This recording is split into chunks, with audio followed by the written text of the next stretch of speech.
Cube Radio. Salut, c'est Charles Tran avec l'équipe dans 5 minutes. On s'intéresse aux sciences, à l'histoire et à l'actualité. Aujourd'hui, on parle du vortex polaire. Live coverage of this dangerous polar vortex Arctic cold blast. It is beginning... Récemment, une bonne partie de l'Amérique du Nord a subi les affres du vortex polaire. Le mot vortex fait peur, hein? Dangerous and very, very, very cold. Mais bon, on est habitués, nous, ici, au froid. Peut-être un peu moins aux États-Unis.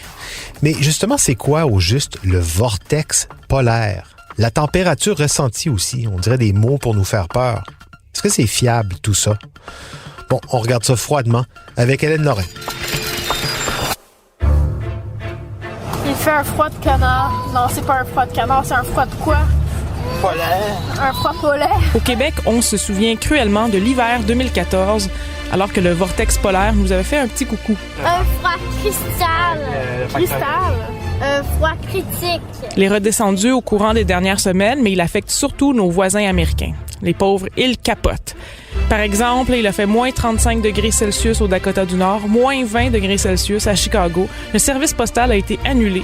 Les services publics ont exhorté les citoyens à faire attention aux engelures.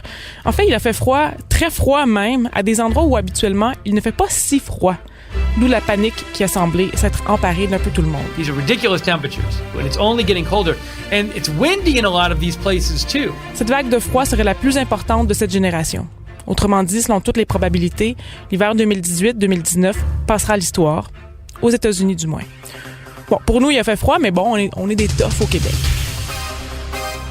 Mais c'est quoi le vortex polaire? Ça sonne comme la traduction cheap d'un film catastrophe avec des effets spéciaux pas super bons des années 80, mais en fait, c'est un phénomène bien connu des météorologues.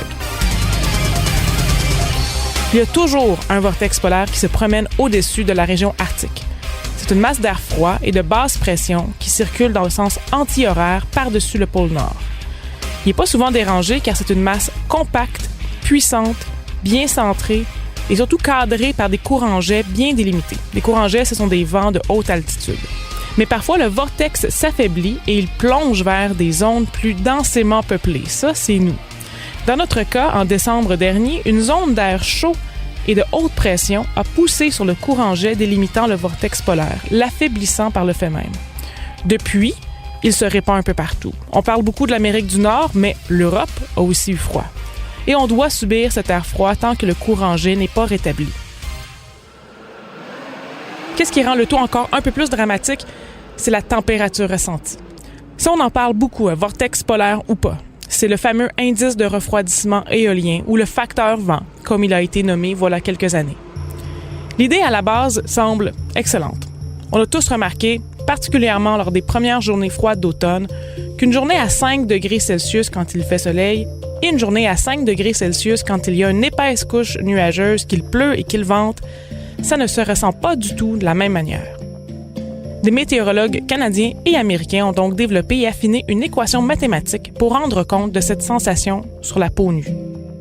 Le résultat est un chiffre sans unité de mesure qui est supposé nous aider à mieux nous habiller. Parce que là où l'indice de refroidissement éolien devient utile, c'est pour la prévention des engelures. Gardons une journée à moins 15 degrés Celsius avec un refroidissement éolien de moins 25. C'est comme si notre peau nue ressentait une température de moins 25 degrés Celsius. On est d'accord que c'est vraiment plus rapide de subir une engelure à moins 25 degrés Celsius qu'à moins 15 degrés Celsius. Et puisqu'on a toujours tendance à pas assez s'habiller en hiver et que les engelures peuvent être graves et sérieuses, l'indice éolien peut peut-être nous aider à nous faire penser à nous habiller plus convenablement. Mais c'est pas sûr que ça fonctionne. Parce que l'équation mathématique développée pour le facteur éolien se base sur certains paramètres qui sont loin d'être universels. Elle se base sur le fait qu'on aurait à peu près tous le même corps, mesurant à peu près 5 pieds 6, un peu costaud, qu'on aurait tous à peu près la même taille de face et qu'on perdrait tous de la chaleur à peu près à la même vitesse. Mais ça, c'est pas vrai. Il y a des études qui démontrent que les individus, tous autant que nous sommes, perdons de la chaleur à des vitesses différentes. Aussi, le calcul de l'indice éolien assume qu'il n'y a pas de soleil et qu'on marche à peu près à 4,8 km/h, à 3000 à l'heure en fait. Si on se tient debout à attendre l'autobus, l'équation n'est déjà plus valide. Alors, comment s'en sortir? Est-ce qu'on doit jeter le facteur éolien aux poubelles? Non, ça peut rester utile, ne serait-ce que pour la prévention des engelures. Mais le meilleur truc, c'est quand même de sortir, en apportant quelques accessoires en surplus, juste au cas où on aurait froid. Ben oui, comme des mitaines, une tuque, un foulard, des bonnes bottes, un manteau coupe-vent. Ça fait à peu près 500 ans qu'on sait qu'il fait froid ici, une couple de mois par année. Température ressentie, vortex polaire ou norois, on est capable. Merci Hélène Lorrain, c'était en 5 minutes.